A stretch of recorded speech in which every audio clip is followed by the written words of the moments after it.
friends, Cherie here. Welcome back to the channel, Gardening at Home with Cherie. I'm down in the garden today. I have some things that I want to harvest, so I'm just checking the garden to see what's ready.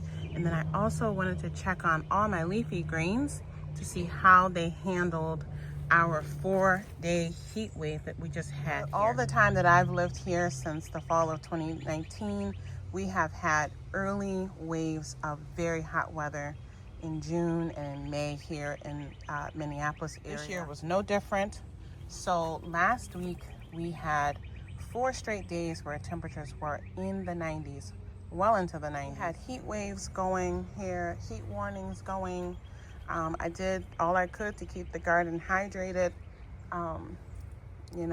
checking on things, but I didn't do a ton of harvesting over the last 2 days on purpose because I just wanted to kind of leave things alone and let them be. So today is the first day where our higher temperature is not in the 90s. It's only in the 80s. And so I wanted to get out, check on things, and share with you all, especially the leafy greens, to see. That was the thing that I was most concerned about. Some of my herbs, but mostly my leafy green vegetables that I'm testing out growing down here in this garden, which sits in full sun all day.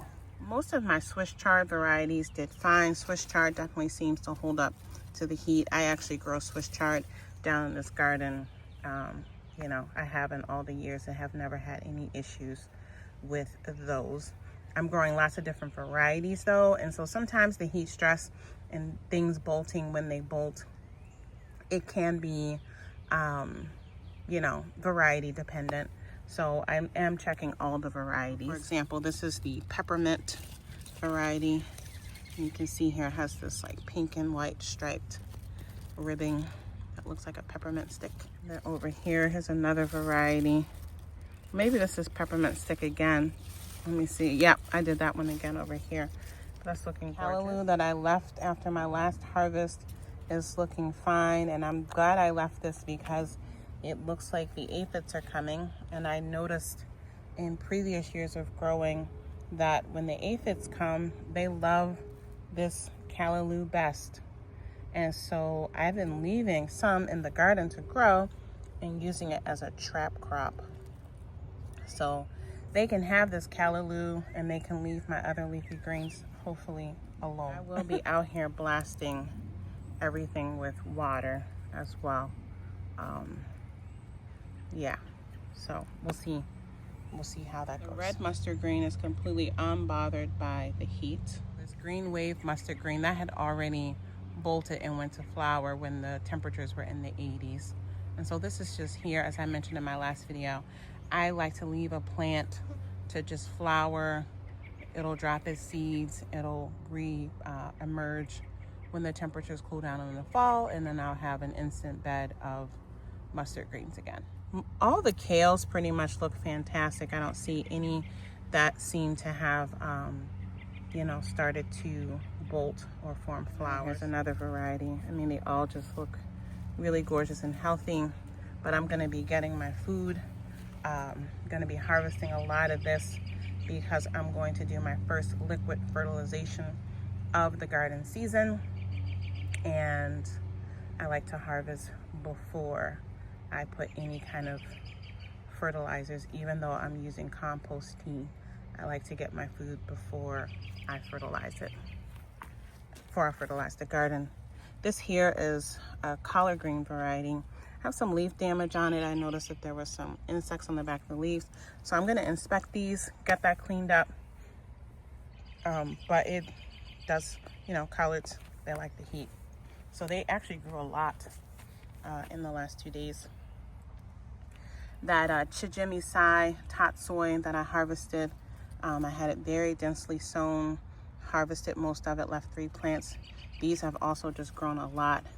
This is a variety of tot soy, the Chijimi Sai, that actually really enjoys the heat and is a heat tolerant hybrid basically of the Kamatsuna and the regular tot soy, I believe.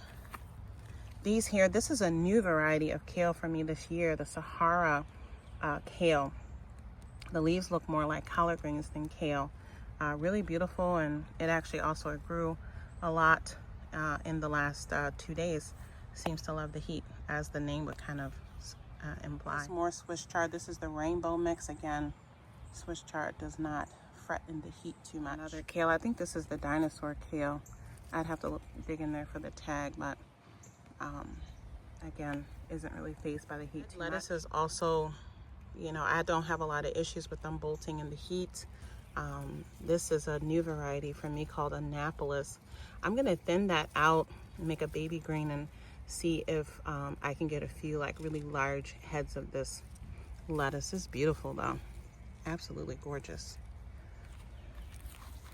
And then I have 2 varieties of arugula growing here that I know are heat tolerant because I've grown them before. And so here's one, you can see it looks beautiful. Here's the other variety over here. It's not pressed at all about those nearly 100-degree temperatures. There's another kale back here, again, not pressed by the heat. If I come here to this bed though, I see that my bok choys, I have 2 different kinds of bok choy I think growing here.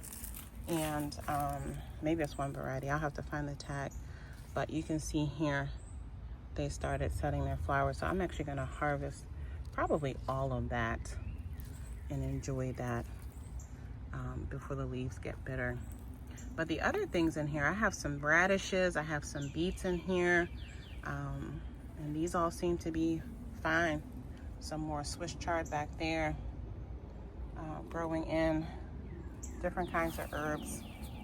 Everything else seems to be doing fine. Over here, I do notice that this is a variety of red Chinese cabbage.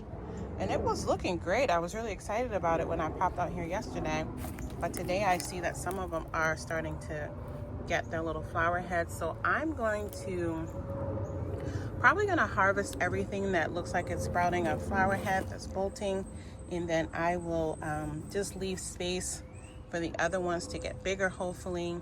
And I will probably also sow some more seeds in the open space because this is something that I should be succession sowing anyway. Brassicas, Brussels, and cabbages, they seem to be doing fine down here, so that's exciting. Like the heads that are bigger are not flowering and the ones that are smaller are flowering, so that's interesting. Over here, I have another variety of Swiss chard looking absolutely gorgeous. And then over here is a variety of lettuce that I needed to thin anyway, but it's holding up. It doesn't give any signs that it is going to be bolting. It's a little stressed. I haven't watered the garden yet today. I'm gonna water after this, but I need to thin this out anyway because I have a squash here, I have tomatoes around here, and so I'll probably just leave maybe half of this to get some bigger heads, and then I will clear that out and sow some fresh seeds that'll grow in behind the tomatoes and things like that throughout the rest of the summer. And so that should be fine. We'll see how that goes. I've never grown this variety of lettuce down here in this garden, you know, throughout the whole summer. So we'll see. The Swiss chard and the callaloo, I'll have plenty of greens, and the arugula and the kale. I mean, I have plenty of other greens that I can use for salad making and for sauteing up. And then I do grow a lot of summer lettuce up in my hillside garden, which gets mostly shade. So you got to have your lettuce with your tomatoes, right? And your cucumbers. If we look over here, this was a Chinese broccoli that bolted. I might harvest, I'll probably just leave this as the flower. I'm gonna leave this flower here, and I'm gonna sow more of that up in my hillside garden. The scarlet kale, it's just starting to take off. Actually, this is one that I always grow throughout the summer continuously with no issues. This grows all year long for me with no issues. It does fine in the cold weather and hot weather. This is a broccoli plant that seems to have done fine in the heat so far. It's a new variety for me. It's beautiful, so we'll see if that continues to grow.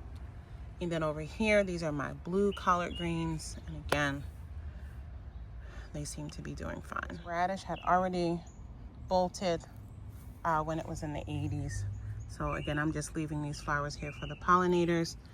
I'm checking on my beets. Again, I need to water everything, but the beets seem to be fine, but they need some, I need to water during the heat wave, I turned my irrigation system off and did hand watering so that I could make sure that all the plants, the bags were actually getting water and not getting comfortable with the irrigation in case it missed anything.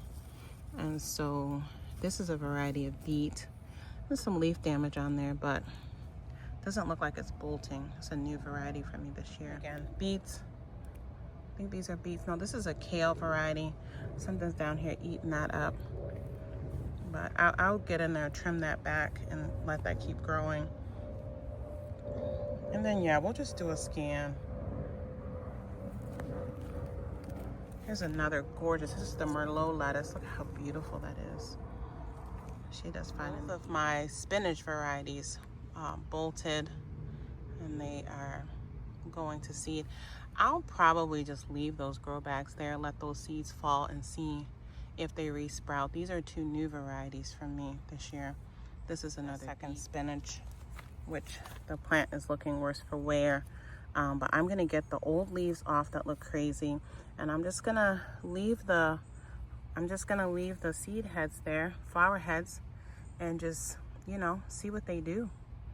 Observe what they do, see if the seeds will drop and if I will get more spinach in this spot. This is the final bed we're gonna check down here. I have turnips down here, more radishes, I have more chard, different herbs, and nothing seems to have started to bolt and get stressed. Again, this bed does not get quite as much direct sun as the other side of the garden, so that could be a factor.